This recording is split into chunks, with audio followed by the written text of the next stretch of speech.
Hi everyone. आज का हमारा जो टॉपिक हमारी इकोनॉमी से रिलेटेड है। आज हम इस वीडियो में डिस्कस करेंगे और जानेंगे कि वेस्ट एशिया में जो वॉर्स चल रहे हैं, स्ट्रेट ऑफ हॉर्मुज़ जो रुक चुकी है, बंद हो चुकी है, उसकी वजह से हमारी इकोनॉमी पर क्या असर पड़ रहा है, कैसे हम इसको मेंटेन कर सकते हैं, कैसे इसको गिरने से बचा सकते हैं। ठीक है, तो लेट्स डिस्कस इट। तो पिछले एक दशक से हमें लग रहा है कि इंडियन इकोनॉमी का सफ़र बिल्कुल स्मूथ चल रहा है। डेवलपमेंट हो रही है, डिजिटलाइजेशन बढ़ रहा है और हम एक कंफर्ट जोन में आ गए हैं। लेकिन क्या आपको पता है कि ये कंफर्ट जोन अब खतरे में है? उदय कोटक जैसे एक्सपर्ट्स ने वार्न किया है कि हम एक ऐसे ग्लोबल क्राइसिस के ब्रिक पर खड़े हैं जहां पुराने तरीके काम नहीं आएंगे। आज हम बात करेंगे इंडिया स्ट्रेटेजिक इकोनॉमिक पिवट की, क्यों हमारी पुरानी इकोनॉमी स्ट्रेटजी अब बदलने की ज़रूरत है और ये पिवट हमारे फ्यूचर के लिए इतना क्रिटिकल क्यों है। आइए समझते हैं। एज यू ऑल नो, हमारे जो उदय कोटक जी है, उन्होंने एक बात बोली है कि ये जो वेस्ट एशिया में वॉर चल रहा है, जो एनर्जी प्राइजेस को लेकर है, ये इसका जो असर है, इसका इम्पैक्ट तो अभी हमें देखा नहीं है। पिछले 2 महीनों में इसका इम्पैक्ट हमें दिखा नहीं है, बट ये अभी आ रहा है और ये बहुत बड़ा होने वाला है। इसका जो इम्पैक्ट है हमारे ऊपर बहुत बड़ा होने वाला है। इसके लिए हमें पहले से ही तैयार रहना है, ऐसा उदय कोटक जी का कहना है। ठीक है, तो दोस्तों सबसे बड़ा पैराडॉक्स ये है कि हमारे डोमेस्टिक इंडिकेटर्स अच्छे दिख रहे हैं। जीडीपी ग्रोथ सही है, क्रेडिट ग्रोथ सही है, कॉर्पोरेट परफॉर्मेंस सब रोबस्ट है, लेकिन रियलिटी कुछ और है। हम पिछले 8 महीनों से रिटेल पेट्रोल प्राइसेस को स्टेबल रख रहे हैं, जबकि ग्लोबल क्रूड ऑयल 120 पर बैरल तक पहुंच चुका है। ये आर्टिफिशियल स्टेबिलिटी कब तक चलेगी हमें नहीं पता है। जब ग्लोबल सप्लाई चेन्स टूट रही है और स्ट्रेट ऑफ हॉर्मुज़ में टेंशन बढ़ रही है, तो इसका असर हमारी जेब पर तो पड़ना तय है। ऐसा तो हो नहीं सकता है कि सिर्फ वहीं पे और हम पे कुछ असर ना पड़े। जैसे कि हम इसको मेंटेन कर रहे हैं कि 94 तक हमने अपनी स्टेबिलिटी को मेंटेन कर रखा है, जबकि इन दोनों का डिफरेंस आप देखो बहुत ज़्यादा वास्ट है। ठीक है, तो अभी हमें देखना है कि हमारी जो इकोनॉमी है वो इस चीज़ को कैसे हैंडल कर रही है, कैसे क्या कर रही है। ठीक है, तो सबसे पहले ये जानो कि पिवट होता क्या है। पिवट इट मीन्स कि जो किसी चीज़ का जो मोस्ट इम्पॉर्टेंट पर्सन या जो मोस्ट इम्पॉर्टेंट चीज़ होती है, वो उसको हम पिवट कहते हैं। ठीक है, तो हमारे एनालिसिस के हिसाब से इंडिया को अपनी स्ट्रेटजी 3 पिलर्स पर शिफ्ट करनी होगी। कौन कौन से 3 पिलर्स हैं? तो सबसे पहले देखो, हमें पहले हम अपने द करंट अकाउंट डेफिशिएंट के बारे में बात कर लेते हैं। अगर अगर हमारा हम 2 सिनेरियो लेके चले, सिनेरियो ए और सिनेरियो बी।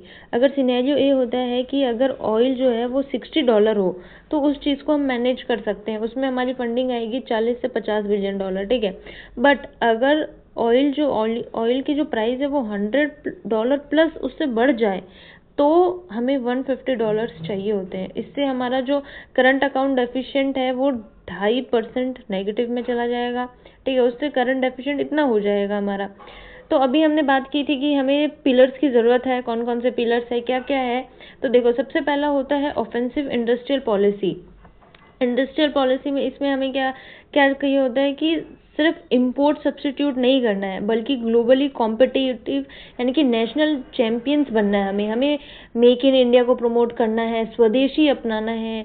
PLI 2.0 का टारगेट अब सिर्फ मैन्युफैक्चरिंग नहीं है, बल्कि डीप R&D और कंपोनेंट इकोसिस्टम बनाना है।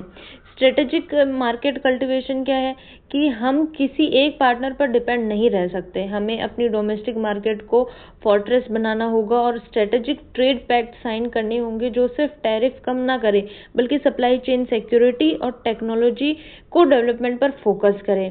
ठीक है, फिर हमारे पास हमें क्या करना होगा? थर्ड हमारे पास आएगा कि हमें सिस्टमेटिक रेजिलियंस बनना होगा। हमें एक national economic security council NESC चाहिए, एक ऐसा एपरेटस जो क्राइसिस आने से पहले सिनेरियोज को प्लान करे, ताकि हम लास्ट मिनट पर रिएक्ट ना करें। हम अच्छे से उस चीज़ को फेस कर पाए, अच्छे से उस चीज़ को टैकल कर पाए, हमें समय मिल पाए कि हमें कौन से सिचुएशन में कैसे हैंडल करना है, कैसे उस चीज़ से लड़ना है।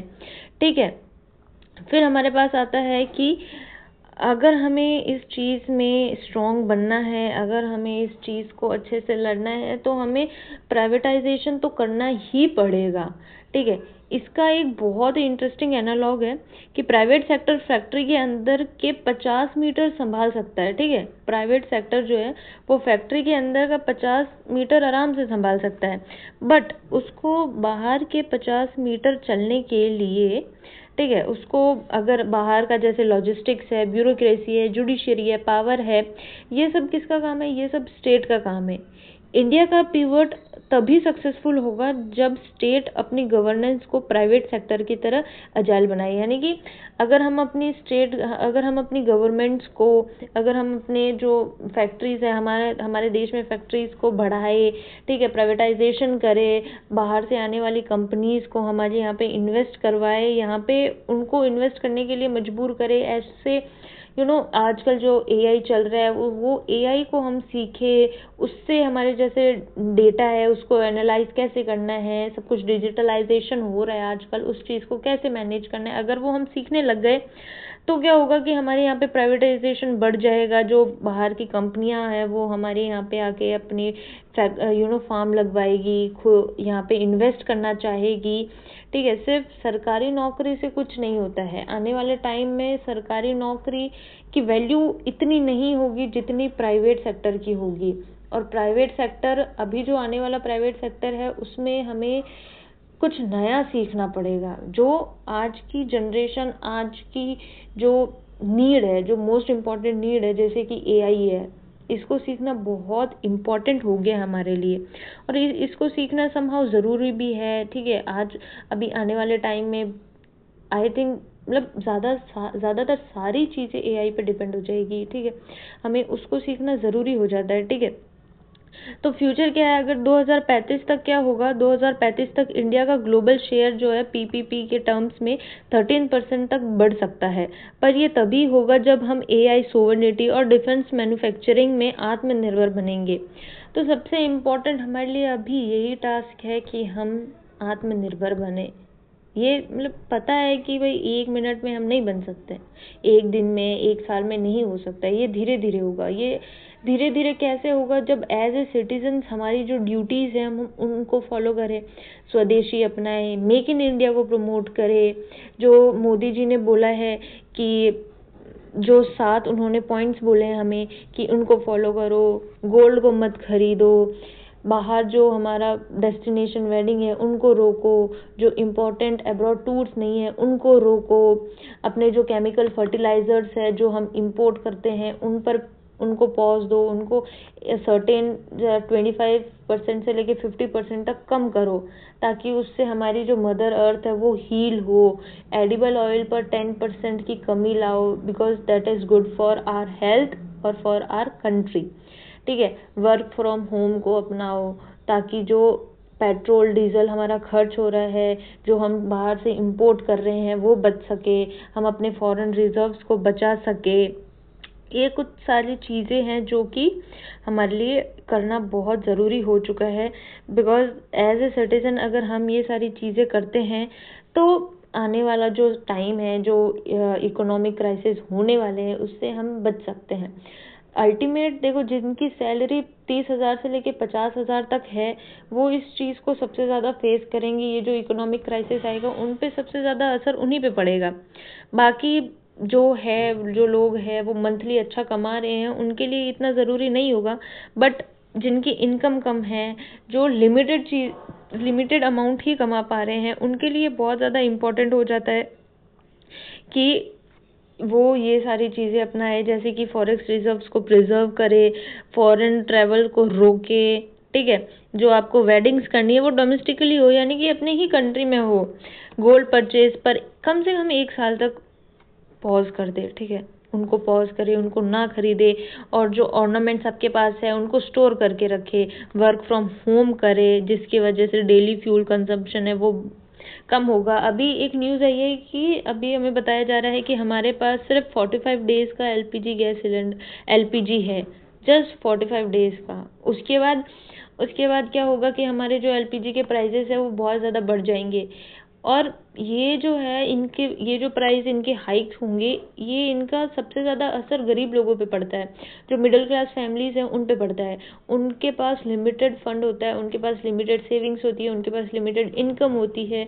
उन्हें लिमिटेड इनकम्स के अंडर में रह के उनको अपना घर चलाना होता है, सब कुछ करना होता है। इसीलिए हमें सबको सपोर्ट करना है, सबको एक साथ लेके चलना है, थोड़ा थोड़ा थोड़ा थोड़ा अपना थोड़ा देना है। वी नो कि हम सब कुछ नहीं कर सकते, बट एटलीस्ट हम थोड़ा तो कर ही सकते हैं। थोड़ा तो, अगर हम बाहर जा रहे हैं तो स्कूटी मोटरसाइकिल इनकी जगह हम साइकिल लेके जाए, पैदल जाए, ऐसे ऐसे करके आप अपना थोड़ा थोड़ा दे सकते हैं। दैट इज़ क्या बोलते हैं उसको, बूंद बूंद से घड़ा भरता है। वही चीज़ इधर भी है कि आप अपना थोड़ा सा दोगे तो वो नेशन के लिए बहुत बड़ा है। हमें नहीं दिखता है कि हमने कितना दिया है, बट अगर हम इस चीज़ को कोशिश करें, ठीक है, इस चीज़ को अपने घर वालों को समझाए, अपने पेरेंट्स को समझाए कि हमें गोल्ड नहीं खरीदना है, हमें यहाँ पे जाना है तो इलेक्ट्रिक व्हीकल्स का यूज़ करो, डीजल पेट्रोल वालों को कम करो, तो इससे क्या होगा, हमारा जो नेशन है वो जो इकोनॉमिक क्राइसिस आने वाला है उससे बच सकता है, या फिर उसको अच्छे तरीके से फेस कर सकता है। And ultimately that is good for us. ये हमारे लिए ही हो रहा है। जो मोदी जी है वो हमसे हमारे लिए ही तो रिक्वेस्ट कर रहे हैं कि आप ऐसा करोगे तो आने वाले टाइम में आपको ज़्यादा झटके नहीं लगेंगे, आप उस चीज़ को स्मूथली हैंडल कर पाओगे। बट अगर ऐसा नहीं हुआ तो बहुत ज़्यादा कंडीशन ख़राब हो जाएगी, ठीक है। फिर एट द एंड तो वही होना है कि मोदी आए थे इसीलिए हुआ है, बट एज अ सिटीज़न हमें इन सब चीज़ों का ध्यान रखना चाहिए। तो दोस्तों, कंक्लूजन यही है कि इंडिया एक स्ट्रेटेजिक पिवट के दौर से गुजर रहा है। हम अब एक ग्लोबल पावर बनने के रास्ते पर हैं, लेकिन इसके लिए हमें अपनी जो क्या बोलते हैं उसको, आत्म संतुष्टि को छोड़ना होगा। जो हमें चाहिए उसको छोड़ो, एक बार पहले नेशन के बारे में सोचो।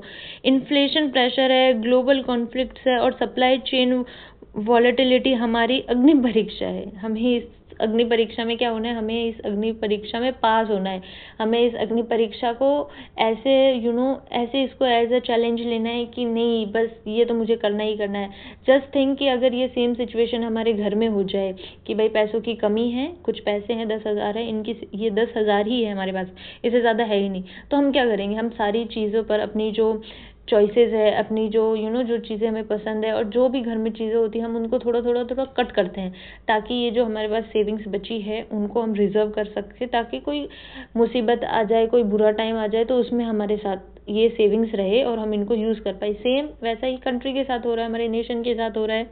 तो हमें क्या करना है कि इस अग्नि परीक्षा में पास होना है। तो अभी आप मुझे बताओ कि आपका क्या मानना है? क्या इंडिया इस ग्लोबल वॉलेटिलिटी को संभालने के लिए तैयार है?